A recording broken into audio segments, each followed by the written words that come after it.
Welcome everyone to the fifth round of the FIDE Candidates 2026. A very important round as the world number 2 and the top seed of the tournament Hikaru Nakamura walks in with his better half Atusha Porkashian. Hikaru Nakamura is going to have a big challenge today as he faces Javokhir Sindarov, the leader of the tournament who just beat Fabiano Caruana prior to the rest day. And there you can see the typical scene of Sindarov entering in with his second Madaminov and them going over some of their preparation. Sindarov looks in completely focused zone there as Hikaru Nakamura sits at the board. He hasn't had particularly a great event until now, and there you see a nice handshake with a smile. Hikaru is currently on 1.5 out of 4 with a loss in round 1 against Caruana and then 3 draws, while Sindarov is on 3.5 out of 4 with wins over Caruana, Esipenko and Pragnananda. The players are ready, the clocks are set, a handshake, and this, dear friends, is the Lotus Chess game of the day. Now, Lotus Chess is an app that helps you improve at mainly openings but also on other phases of the game. So here you can see how openings are made easy. You can play the lines that are recommended, you can grind them, you can learn some crushing lines in all different openings, and that can really help you, and that also adapts to your style. There are also middle game and end game tactics, so download the app now for Android and iOS through the link in the description. Hikaru opens the game with pawn to d4 and Javokhir Sindarov now thinks here and plays pawn to d5. It's interesting that even Pragnananda played d4 against Sindarov. And we have c4 here and pawn to e6. The queen's gambit declined is on the board, and Hikaru brings his knight out to c3. Bishop e7 is what Javokhir played against Prag, and then they had a queen's gambit declined with bishop f4 line, but here he goes for the triangle setup with c6, d5, e6. The triangle setup is one of the sharpest lines, and Hikaru chooses pawn to e4. And this can lead to something known as the Marshall gambit here, because Marshall was someone who introduced many gambits, and he's also done that in this line. Bishop check. And now once Magnus played with Vichy knight to c3 in their world championship match, but Hikaru of course goes for the sharpest line with bishop d2. Why is this sharp? Because Javokhir is going to take the pawn and he's going to give up the bishop. Takes, and now you're going to pluck the knight, queen takes c4, and what you will see is that white has lost a pawn, but in return has this beautiful dark squared bishop and all the dark squares that are weak. So first knight a6, hitting the bishop. Now the bishop can choose between these two squares usually. Hikaru goes for bishop d6, which is a sharp move. And now the modern engine picks up the pawn, bishop f3, attacking the queen, defending the rook. Note that black is already 2 pawns up. Queen comes up to g5, and now you bring your knight out. So white is banking on their superior development, and now knight e7 and knight h6. These are the moves. He goes knight e7, and Hikaru now, by the way, if you play rook g1, there's queen a5 check. So knight g3 is the best move here. And there have been games that have continued with e5 here, which is what I'm pretty sure Hikaru has prepared. But Javokhir plays castles, and maybe this is a surprising move for Hikaru. It hasn't been played It's only one game at top level that has been played with this move.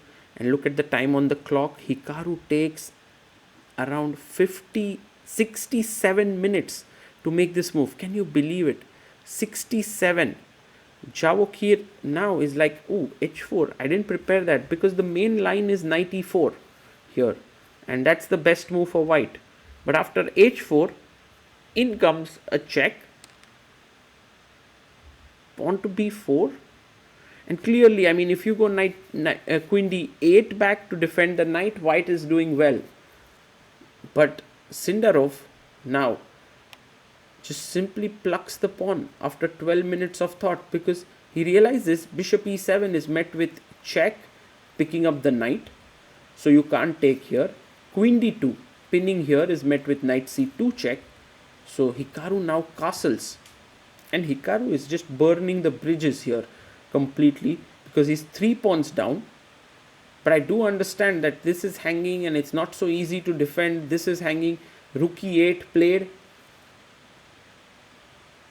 And now queen d2 played. By the way, the engine suggests queen e1 as a better choice, because then rook d1 and you have some ideas of takes and queen e5 and knight h5. But queen d2 is the more human way to play, attacking here. Now the thing is, the black queen is out of play, and if Hikaru can do something very quickly to attack here, that would be very nice. Like for example, queen g5, but then there's just simply h6.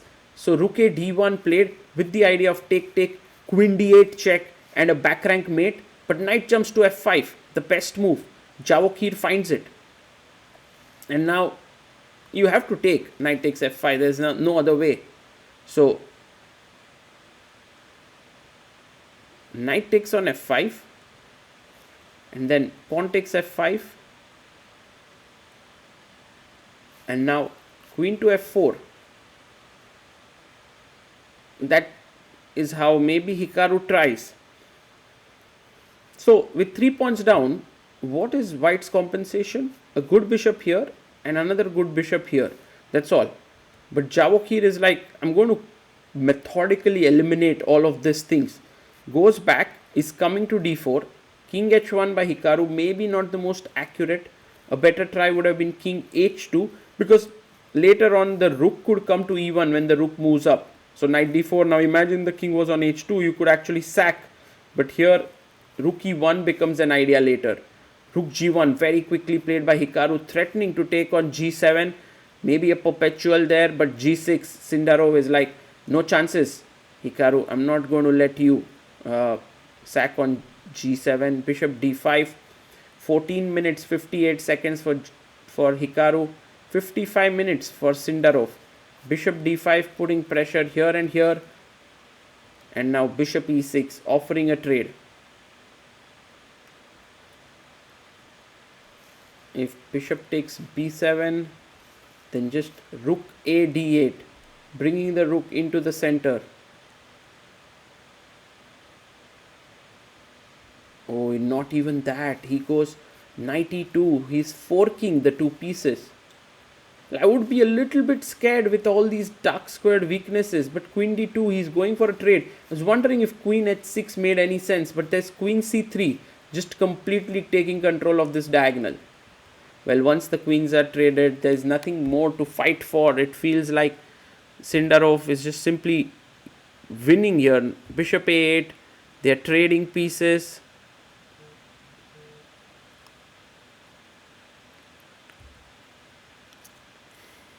Takes, king takes, and while there is opposite colored bishops and something to fight for after rook d8, it's clear there is nothing. Hikaru has to trade the rooks with bishop f4, and Sindarov takes, bishop d2, and now just bishop takes pawn, bishop e3. He attacks the pawn on c5.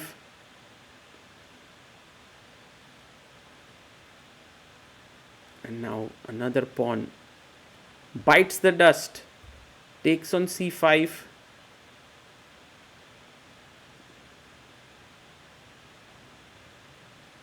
He pushes his pawn forward, pawn to a5, and now f4 played. We have pawn to f6, king f2, and the king starts moving in step by step. Bishop a3. Javokhir is winning because he has a passer here. He can create a passer here on the king side.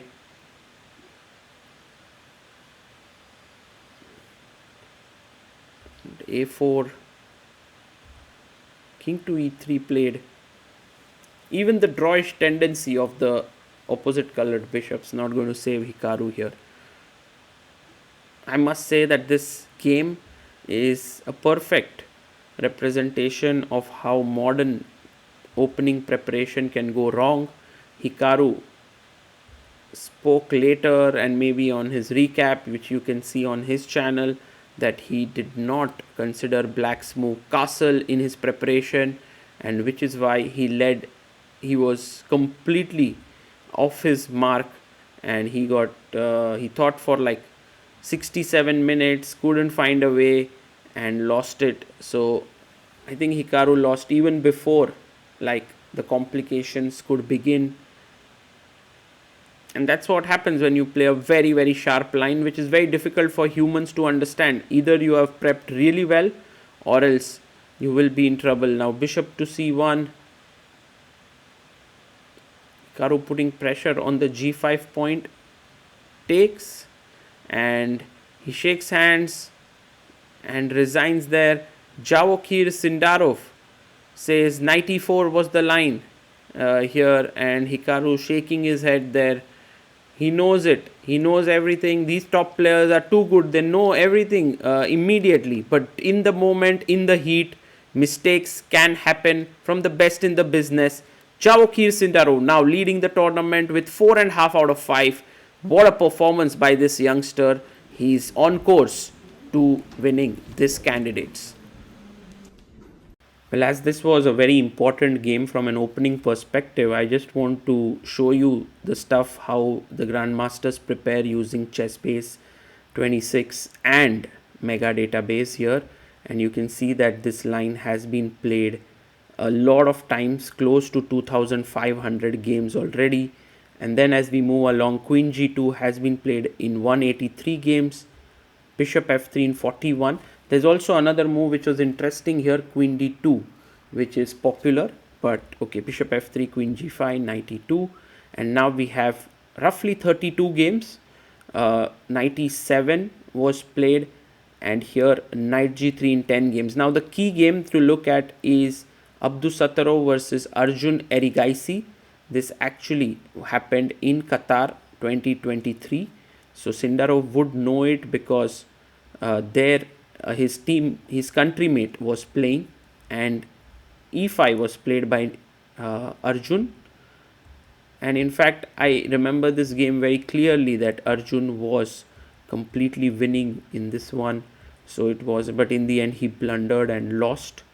So this was surely one game as a reference point, but E5 was played there. There's also another game between Wojciech and Thai 1. There also E5 was played. So clearly Hikaru had prepped for E5. There was Aryan Tari's game, which is also annotated by Knight F5 was played here. And Edward Romain, who actually annotated this, has written that castles Knight E4, Queen A5, B4, Queen D8 deserve attention, is what he is saying. So who played the move here? Castles. Actually, there is only one game between Venkatesan Kavin and Smits Kobe from Prague under 16, like in European Championship under 16. There actually Kavin had found Knight E4 and the game had gone in this way, and White had gotten an advantage, but later it ended in a draw. So this is the moment where Hikaru completely, because he hadn't prepared, he took 67 minutes to play h4, and then there were no games, but Sindarov very accurately played the rest of the game.